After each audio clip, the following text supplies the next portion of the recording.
Hey guys, welcome to our second training update / webinar of the quarter. My name is Andreas and I am an account manager in the Accelerators team. You may remember me from last month when we had our first webinar in January about search fundamentals in Hornet. And today I'm joined by a very special person called Lorcan, who's an account manager in the Accelerators pod, and he's also a shopping specialist. So we're going to be taking you through Google Shopping today. In short, it's going to be a really important update that we're going to start with. Then we're going to talk about some product developments that are coming that we really think you need to be on top of. And then last but not least, we're going to go through some reporting and benchmarks that we think you need to understand in order to get the best out of your return on investment when it comes to Google Shopping with us. So let's get straight into the content.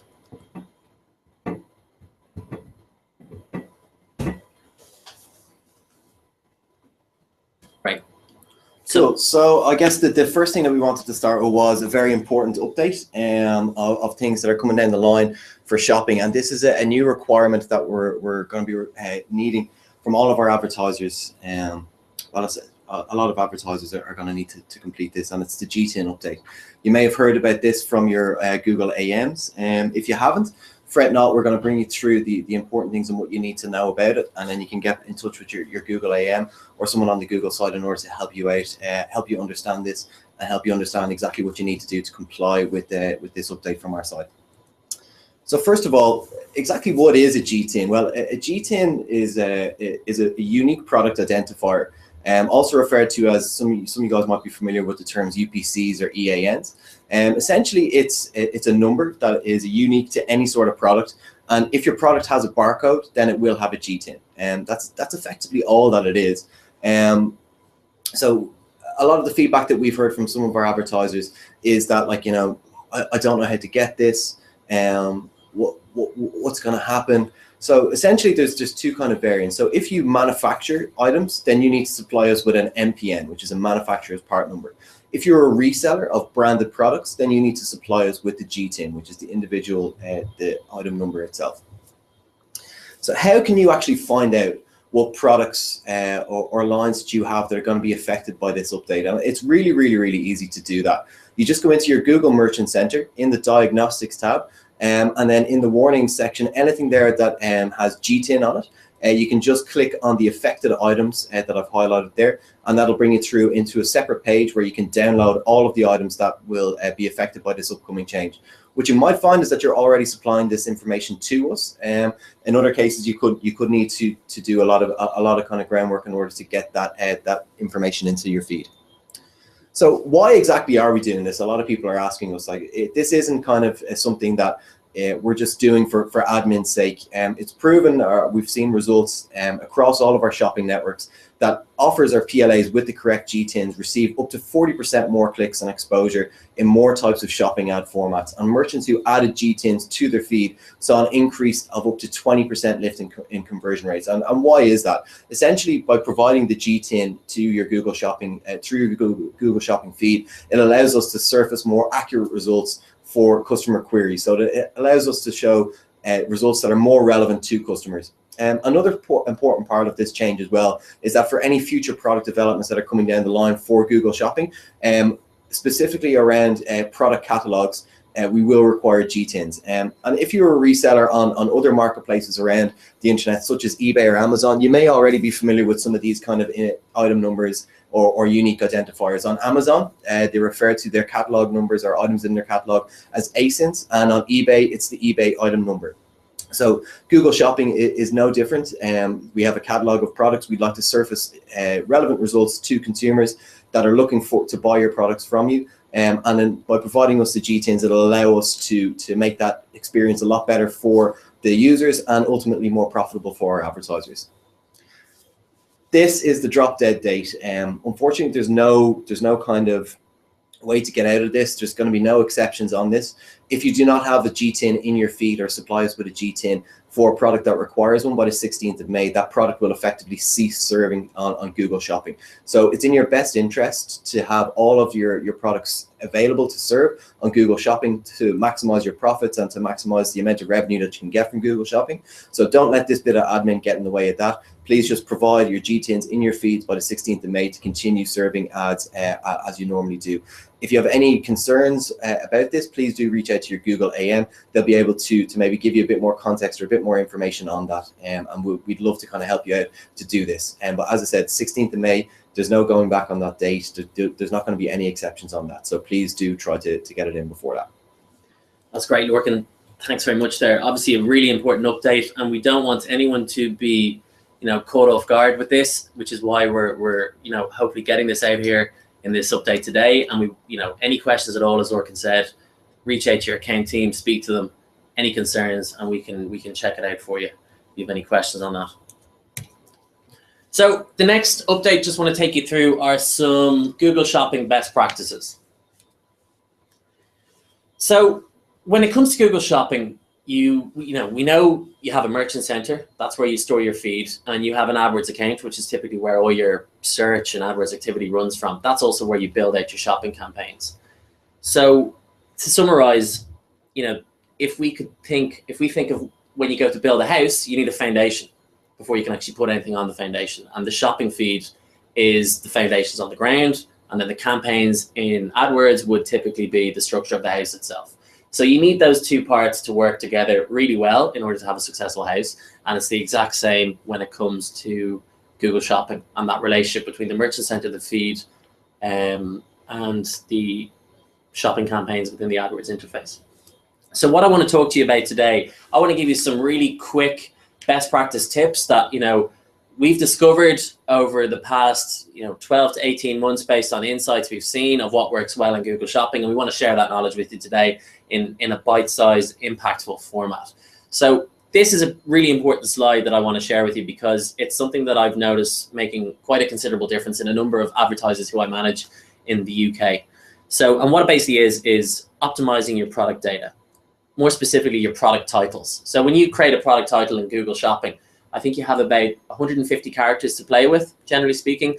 Ideally, you should try and keep it around 70 characters, between 70 and 100 characters in length if you can. And what we've discovered works really well is if you put the brand of the product you're referring to at the front. So that might not come as a surprise to too many people, but a lot of conversions that we've seen in large sort of businesses that would sit in our sector, a lot of conversions come through brand, and that's in search perspective, and it makes sense to bring that shared learning over to shopping, which is why this is a valuable insight and something that we have seen an uplift in performance when brands have been added to the front of the product title. The second one is to do with images and clean imagery in particular.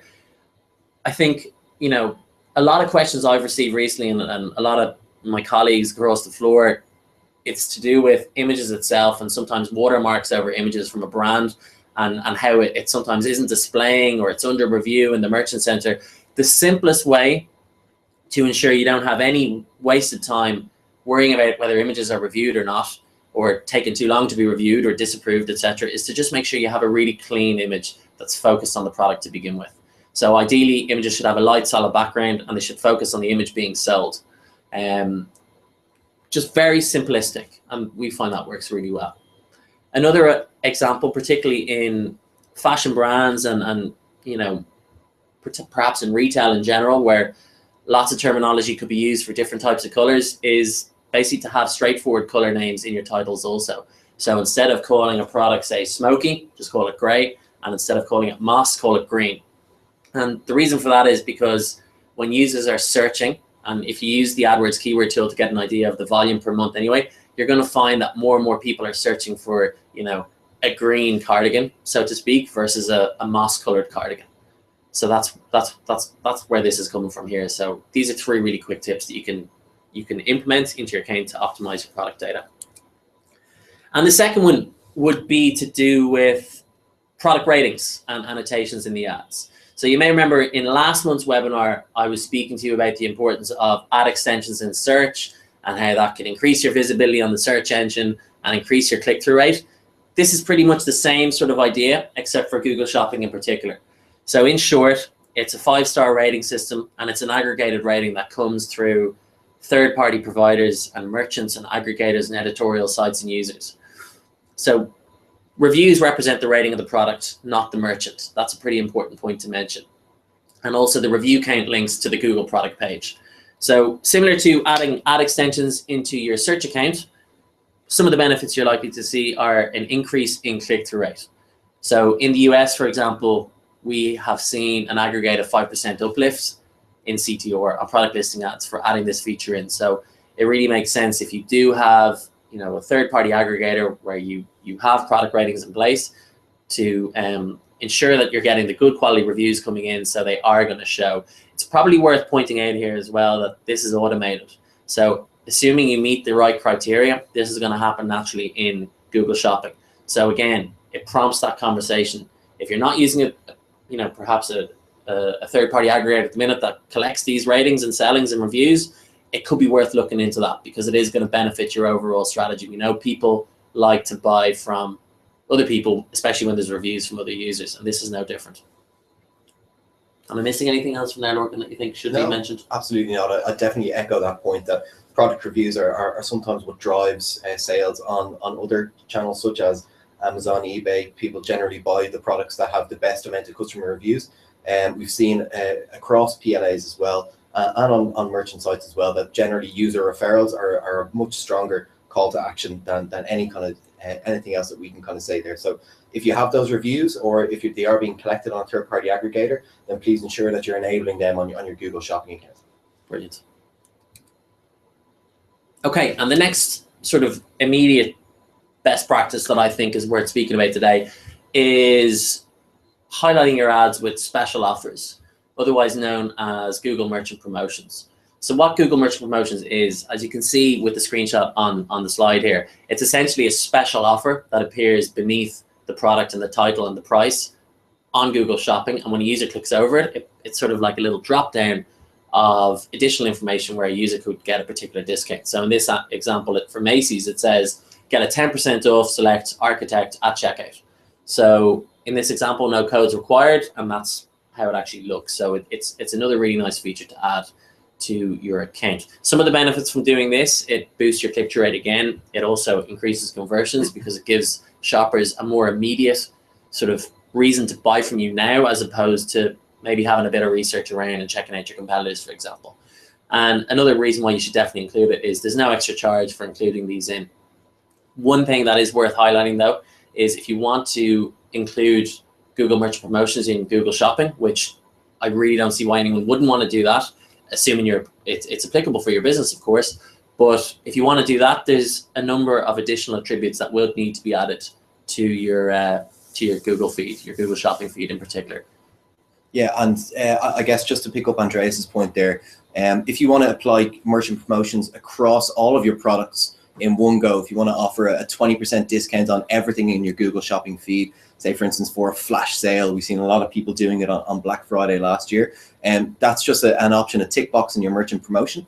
But if you want to highlight specific products that you sell, so say for instance we see a lot of juicers there, this could be Macy's electrical department want to just have a sale on just juicers, that would be you'd need to add an attribute into your Google Shopping feed and then upload that.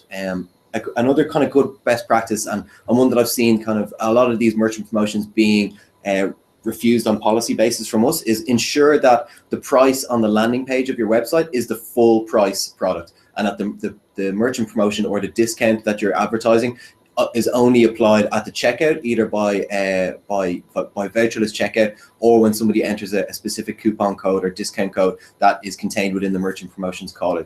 That's absolutely critical, and it'll save you a lot of time, get your merchant promotions live as quickly as possible, and also save your Google Shopping team a bit of hassle for contacting policy on your behalf in order to get these approved and reviewed. Yeah, that's actually a really good point by Lorcan there, because a lot of feed issues that we do see, particularly in my own book of business and across the UK in general, a lot of it is for price discrepancies where the price in the ad doesn't reflect the price on the landing page. So again, really worth ensuring that that is in point across your brand. And there's a couple of different ways to ensure you can do that. So without going off topic today and speaking about it, just contact your AdWords account team, your Google account team, to see what solution would work best for you. And then this is an important slide that I want to sort of highlight as well. It was a pretty powerful stat, not necessarily to do with Google Shopping in general, but because mobile is such a key part of, of our business today and of your business today, it's definitely worth mentioning. And what alarmed me most about this particular slide that I saw was, 40% of users will abandon a site that takes longer than 2 seconds to load. When I first read that, I was like, wow, users are not really very patient at all, and maybe they should be a bit more patient. But when you think about it, you're already looking on a mobile phone at a slightly smaller screen. So there's this need for instant information now, basically. So I can easily see why that is. And why I have this slide up here is we could see an example that was taken by Walmart and Bill.com and then the Home Depot as well. And what we basically see here is the length of time it takes for a shopper to check out on the mobile shop and the different times. So this is something that you guys can do as well. You can, it could be, worthwhile doing within your business to see how long it takes a user to convert on your mobile checkout, how difficult it is, and then also compare it to your competitors, or even, someone in your industry who you think has a really great mobile site and you want to learn and implement some sort of best practices from their mobile site into your business. It'd be worth sort of checking that out and timing it. Another way you can see how long it takes for, when it comes to page speed and insights in general, is via Google Analytics. If you've got that installed, there's a page speed section that allows you to check how long it takes each page to load, and on average how long it takes compared to other businesses in your industry. So that's another really worthwhile insight that's worth digging into. And another one is on the Google developers. There's like a page speed tool that we have, and it tests your desktop and your mobile sites as well, and it comes back with a little bit of analysis around how long it's taken to load, how it looks, how user-friendly it is on mobile, on desktop, and what incremental improvements you can make to make that experience as brilliant as can be. So again, that's why we want to show you this slide. Really important to ensure that your mobile shopping checkout is ideally less than 90 seconds. I'm now going to hand you over to Lorcan to talk about Google Shopping developments. Cool. So I'll just in the kind of interest of time, and I guess we can kind of skip through these a bit quickly. And also, please feel free to reach out to your Google account team, and we'd be more than happy to discuss any of these items with you, or send you some of the collateral here that you're seeing on your screens. So a few kind of advancements or developments within the interface itself over the last few months and weeks, specifically aimed at Google Shopping. One that's really excited about, and Andreas just touched on there, how mobile is playing such an important part in our advertisers' kind of businesses, and we see it firsthand, the complete shift in consumer usage from desktop and tablet devices over to mobile. People generally aren't kind of afraid to convert on mobile devices anymore. A lot of advertisers and companies out there are making the experience a lot better. And what better way for you to kind of capitalize on this but then by kind of estimating how much it will cost you to run your mobile ads on Google Shopping. So essentially, the mobile bid simulator does exactly what it says on the tin. It models simulations on past traffic to help you determine the impact that changes may have in the future. And what you can do with, I guess, the bonus of this is seeing the incremental click opportunity you can receive on mobile PLAs by using this simple tool within your AdWords interface. If you haven't seen it before, or you'd like a kind of like a quick run through on it, please feel free to reach out to your Google team. Shopping target ROAS. So of course, like all of our kind of clients and all of our advertisers have commercial concerns, and they want to know that they can sell a product for a certain amount, for a certain price, and get a certain return on that. And we don't need to know all of the details around your business, but one really good tool that's been added to Google Shopping, similar to some of the other bidding strategies that were available for search, is target ROAS, which is your return on advertising spend, which is essentially how much do I want to make, or how much do I want to make from this product after I take all of my advertising costs out. So this is great for advertisers who have conversion tracking set up in their AdWords account, or you import your Google Analytics conversion data, or maybe advertisers who are measuring success based on these ROAS goals. But unfortunately, at this point in time, it doesn't work with third-party bidding tools. It's exclusive to the AdWords interface. If you haven't seen it or used it before, I'd really encourage you, like any kind of Google product or AdWords product, to really get in there and experiment with it, give it a test. We've seen some really powerful results so far. This is another really cool thing that we've been really kind of hounding our product teams for the last while for, is our click share by device. Again, as Andreas highlighted, we've seen a huge shift in consumer kind of mentality and sentiment over from desktop to mobile devices. But unfortunately, the AdWords interface was kind of slow to catch up with that. We weren't able to offer our advertisers those kind of competitive metrics that they were really after and split them by device. Sure, we were able to say, okay, you have a 75% impression share on this particular product, but we weren't able to kind of distinguish between if that was on desktop or tablet or on mobile. But now these metrics are now available within the shopping interface or within the AdWords interface for Google Shopping. So essentially, it'll allow you to identify opportunities where you can kind of increase impression share on certain products in order to kind of really close the conversion circle. And again, if you're not used to seeing these metrics or you haven't seen them before, please contact a member of your Google team, and we'd be more than happy to share some additional information with you. Shopping feed rules is actually something that's brand new. It's kind of the result of a lot of work from a lot of kind of other engineering and development teams within Google, some kind of external contractors as well, who have been kind of helping us out with this. Essentially what it does is it goes back to a point that Andreas mentioned in our best practices about making sure you have optimized titles and descriptions. Essentially, shopping feed rules takes the kind of the work out of that for you. You set a number of rules in here, and you upload your feed to the merchant center, and essentially this tool will look after all of it. So an example of this would be for every cardigan that you have in your shopping feed, you can set a rule that if the color isn't in the title, that it takes the color from that attribute in the feed and adds it to your title. And hey presto, you've now got an optimized title within your feed for no kind of hassle to you.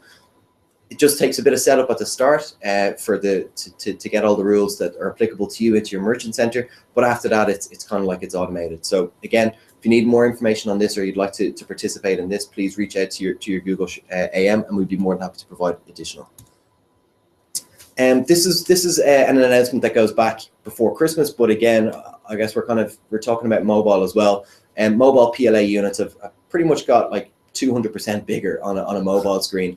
You can kind of see there on the left hand side was what it was previously, that you kind of had the carousel action on the top followed by 2 paid ads underneath. Now for commercial intent queries, you'll have a larger PLA unit still with the carousel functionality, but with only one other paid ad underneath it. So it just really goes to highlight that it's really important combining this with the competitive metrics, the impression share by device, the mobile it's really important that you kind of get your mobile strategy right.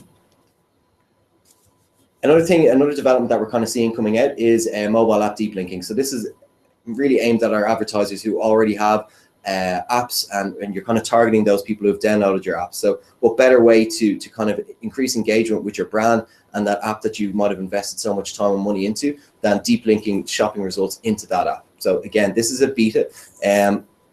It's kind of limited availability at the moment. So if you are interested in this, if you have an app, please reach out to your Google AM, and we'd be more than happy to provide additional information on this. As I said, it is a beta. It's quite limited at the moment, so we can't guarantee that everybody's going to be accepted for it, but we can certainly look into it for you. This is something that is more kind of prevalent in the US, but we're definitely seeing it coming over into the EU, specifically in the UK, which is kind of the main market that we deal with as well, is local inventory ads. So this is a really, really exciting product for all of us. It really kind of closes the gap between online advertising and offline as well. So this is essentially, you're putting a PLA online, and you're telling a person that this particular product is available in my store, and that store is less than 2 miles away from your current location. So this opens up all sorts of opportunity for you as retailers in order to get that customer into your store, make the purchase of that product anyway, but also provide them with that really good brand experience of getting them into your store, hopefully get some link sales in there as well. And obviously you can kind of prove this with attribution that the online click led to the offline sale as well. Shopping remarketing lists is still a product that's kind of in semi-beta. It is launched at the moment, but we're waiting for all of the functionality to come into the AdWords interface and AdWords editor in terms of uploading and bulk uploading all of your audience lists. At the moment, the advertisers who are using this are seeing phenomenal results on it. Like, we all know how good remarketing is for search ads, and we're seeing just as good, if not better, performance on remarketing for PLAs. Essentially, we've seen like really good results, like a 35% average reduction in CPA and a 10% increase in average conversion rates. Like, that's absolutely phenomenal. When you're taking away 35% of the cost and increasing those conversions by 10% just by applying an audience list to a shopping campaign and increasing your bids slightly, it's phenomenal, the amount of good results that we're seeing from it. Shopping ads on YouTube is something that we're all kind of really excited about, and this is semi-different to TrueView for Shopping, a product that was released late last year. Essentially, what shopping ads on YouTube is that it allows you to put relevant PLAs on user-generated content. So we all know how popular user product reviews are, how users videos such as like product unboxings are. They've really shot up in popularity in the last few years. And this is a really good link that, like, you can see here in the little GIF there, that this guy is obviously reviewing the new Sony camera that's out. And then why not put your shopping ad in there that'll allow a consumer who's watching that video, interested in that product, click directly through to your site and complete the purchase based on the review that the customers or that user is giving, and then the easy access to the product at a good price on your site. The only requirement to participate in this beta is that you have to opt your shopping campaigns into AFS, which is Search Partners. A lot of you might be doing that already. There is additional functionality coming down the road for this, so stay tuned. If you'd like additional info on this right now, though, please contact your Google AM. Some other upcoming betas that I don't have marketing collateral for just yet because they're absolutely brand new is, and one that we're really excited about, is Customer Match for PLA. So Customer Match for search ads was released late last year. It allowed you to upload all of your emails that you've collected from first-party data into your AdWords interface and target those people out on the net with PPC ads. We're really excited and really happy to announce that Customer Match for PLA is here. The beta is really limited at the moment. So if you want to get on there, and if you're using Customer Match for search already, please contact your Google AM. Similar audiences for PLA as well is something that we're really excited about, and something that we're seeing is gonna really take off in 2016. Essentially, what this allows us to do, it kind of like like display ads. It allows us to find similar people that are on your audiences list but haven't visited your site yet. So this is 100% incremental new customers that you're going to be bringing into your business and onto your shopping campaigns. Unfortunately, the requirements for this beta state that you have to be using RLSA for PLA to participate in it. So if you are one of those advertisers who are currently using RLSA and PLA, please contact your Google AM about information on this beta. It will be upcoming. It hasn't launched yet. For people that are interested in this, as I said, you need to participate in RLSA and PLA to be considered. So please contact your Google AM to get that set up for you. Another beta that we're really excited about as well is foreign currencies betas, which is essentially in response to a lot of our advertisers who want to export. So they're based in the UK, but they want to maybe sell their products in the US or Australia, where the language isn't a barrier for them to kind of go in there, and they have the capabilities to ship products to end customers. Essentially, what this will do is it's a beta that will automatically translate the currency in your feed into the local currency for that customer, so that you can participate in Google Shopping in those countries. Again, very limited beta. It's brand new, so if you need additional information on it, please reach out to your Google AM.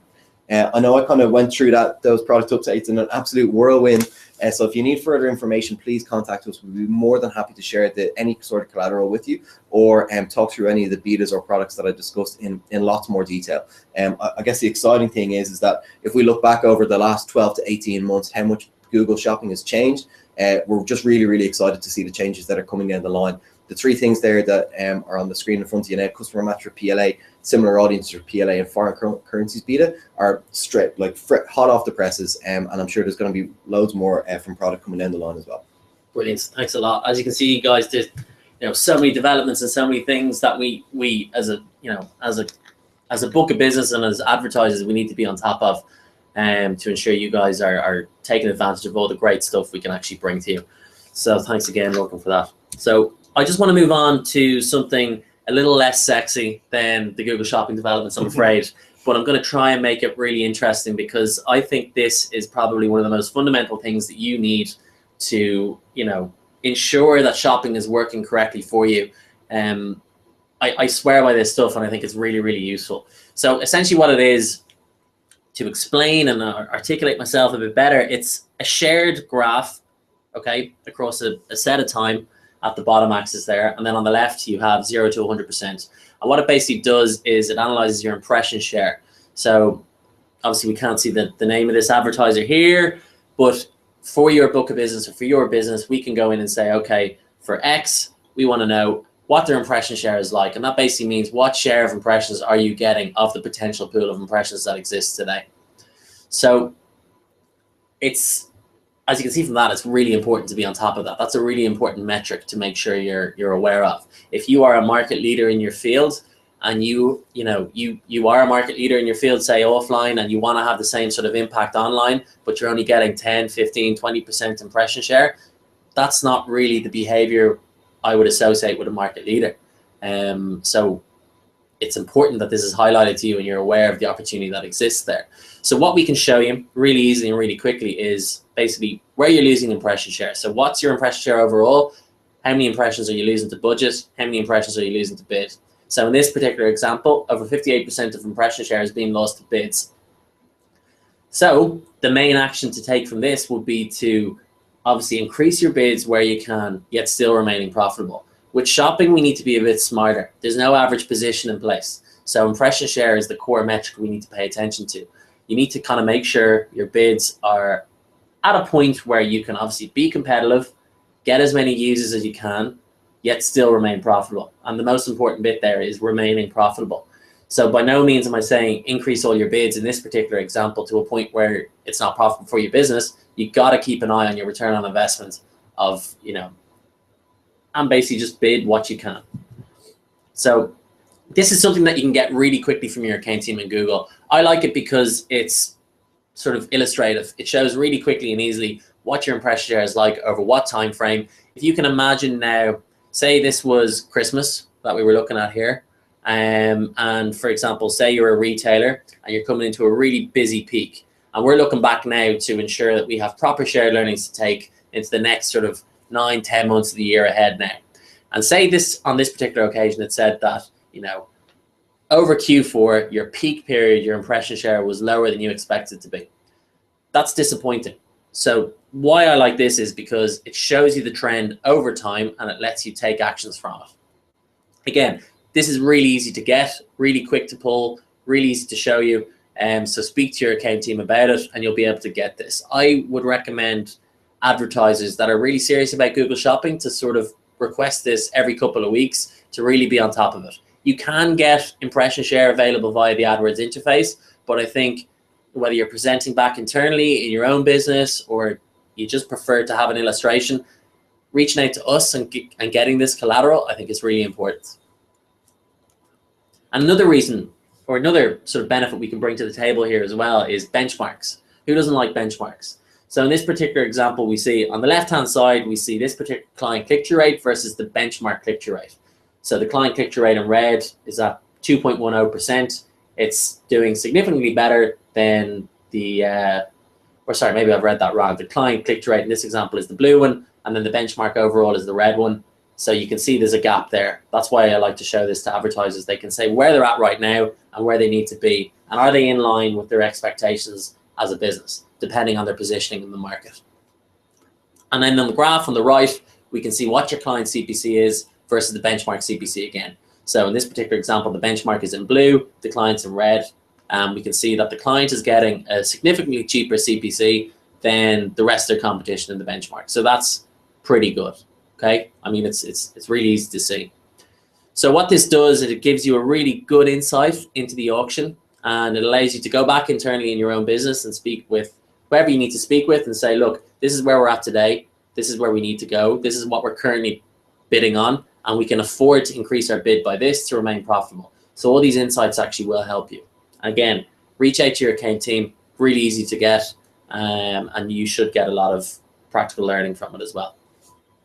And that is on to the next slide. So to summarize what we've spoken about, if we could put all the next steps to put it all together, the first one is defining success. So what is your overall KPI?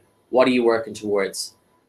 That's really important. Every single action you take, whether it's in AdWords or in Google Shopping or on mobile, you need to be working towards the overall objective. So that needs to be really clear what it is. If you don't have an overall objective or a specific KPI you're working towards, you're not doing as well as you could do if you did have that information laid out and that you're working towards. The second one is winning the auction. So using the reporting and the bidding solutions that we have available, Lorcan went through some really good developments there about target ROAS, remarketing for shopping. Take what is important to you, discard what you don't think is important, but first speak to your account team and see what is important to get their feedback also, and implement these suggestions that you think are worthwhile for you and your business. Again, that link back to your overall objective. And then the third part, to simplify, would be winning the customer. Optimize your product data. That goes back to the shopping titles and the descriptions I spoke about earlier. Make sure they make sense. You've got clear imagery. You've got your brand in the title as far left as you can, and then the product shortly after. And just make sure that it makes sense to a user searching for you. Again, if you need tips on that, let us know. We'll be happy to help and point you in the right direction. And then last but not least, win the sale. Measure the time it takes to check out on your mobile site and identify areas to reduce friction. It was, I think, 40% of users leave a site if they can't do it within 90 seconds, or if a site doesn't load within 2 seconds, should I say. So it makes sense to really be on top of that also. So if we were to kind of summarize with 3 key actions we want you to take away from this. 1 would be optimize your titles and descriptions and ensure you're using correct images at all times. 2, speak to your account team regarding shopping developments that are of interest to you. Request Google Shopping impression share and benchmarking reporting from your client team to ensure you get the best return on investment. So that pretty much wraps it up today. We are very conscious that we have delivered an awful lot of information to you, but we think it was really important to go through all of this, particularly the G10 update. So without further ado, we just want to say thanks a lot for joining us. If you have any questions at all, speak to your account team, speak to us, and we'll be very happy to help. Take it easy, guys. Until next time. See ya.